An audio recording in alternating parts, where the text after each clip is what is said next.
Dear viewers, welcome to my YouTube channel. সবাইকে আমার YouTube channel স্বাগত জানাচ্ছি। চলে আসলাম আরেকটি নতুন ভিডিও নিয়ে। আজকের ভিডিওটি হচ্ছে কমেন্টের উপর ডিপেন্ড করে ভিডিওটি। এক ভাই কমেন্ট করেছিলেন যে ভাইয়া আপনার গেডিং এর কার্ভ শেপ ঠিক করব কিভাবে, এই কমেন্টটি করেছিলেন একটি ভাই।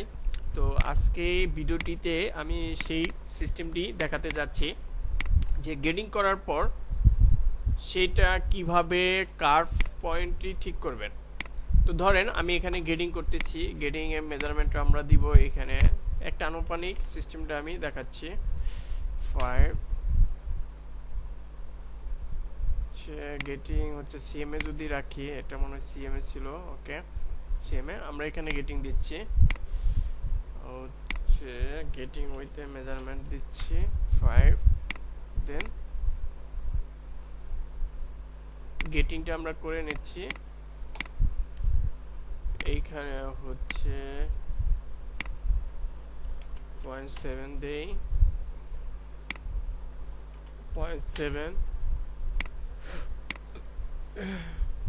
ঠিক এখানে ধরেন আমরা সেম গেটিংটা এখান থেকে এখানে দিয়ে দিলাম। ধরেন এইখানে আরেকটু বেশি যদি দেই 1 করে দেই, তার মানে আমি চাচ্ছি এই পজিশনটা যাতে একটু কার্ভ হয়ে যায়। ওকে, দেখেন এইখানে হচ্ছে যদি এই ধরনের থাকে এটা অটোমেটিক শেপ আছে, তো বাট এটা প্রবলেম নাই, কিন্তু এই ধরনের ক্ষেত্রে গেটিং করার ক্ষেত্রে অনেক সময় প্রবলেম আসে। আমরা ধরেন এটাকে এভাবে বানিয়ে নিলাম যাতে একটু প্রবলেম হয়, সেই প্রবলেমটা আমরা কিভাবে সলভ করব সেটার জন্য।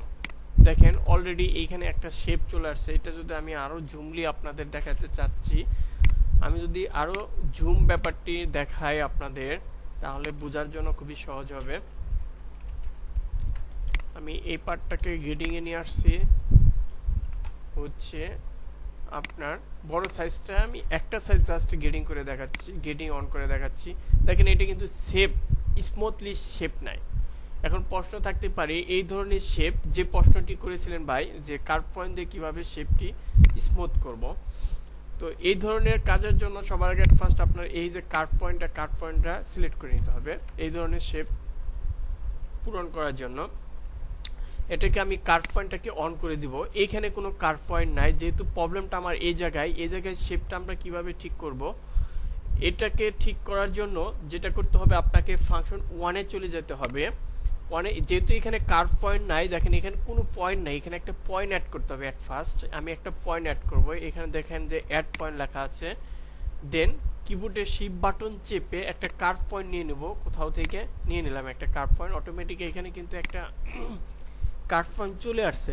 ওকে, এখন এই পয়েন্টের দ্বারা আমি এই পয়েন্টটাকে আমরা হচ্ছে কিভাবে ঠিক করা যায় সেটাই আমরা কারিশমাটা দেখব।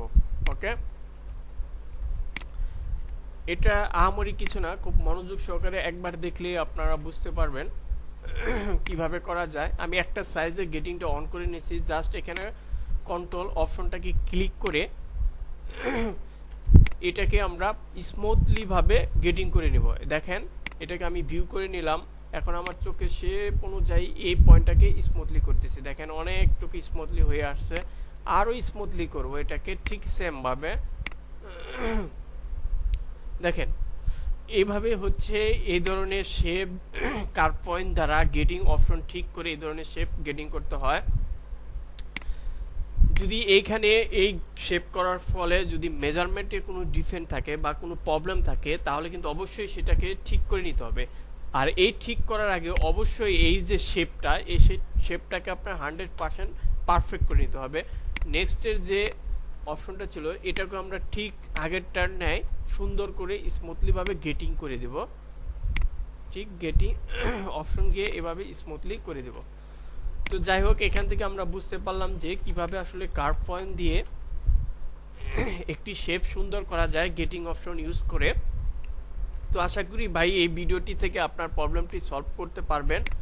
তো যাই হোক, এরকম নতুন নতুন ভিডিও আপনাদের মাঝে আসবে ইনশাআল্লাহ। আপনারা বেশি বেশি কমেন্ট করবেন এবং কি সেই কমেন্টের উপর ডিপেন্ড করে আমি ভিডিও করার চেষ্টা করব। আসলে অ্যাকচুয়ালি এক একটা মানুষ যদি নিয়মিত এক এক ধরনের কমেন্ট করতে থাকেন, পর্যায়ক্রমে সব ধরনের ভিডিও আসবে, কিন্তু একটু সময় লাগবে। ওকে, যাই হোক, ভিডিওটি আসলে এখানে শেষ করতেছি। নতুন কোনো ভিডিও নিয়ে দেখা হবে নতুন কোনো ভিডিওতে। আপনাদের সুস্বাস্থ্য কামনা করে ভিডিও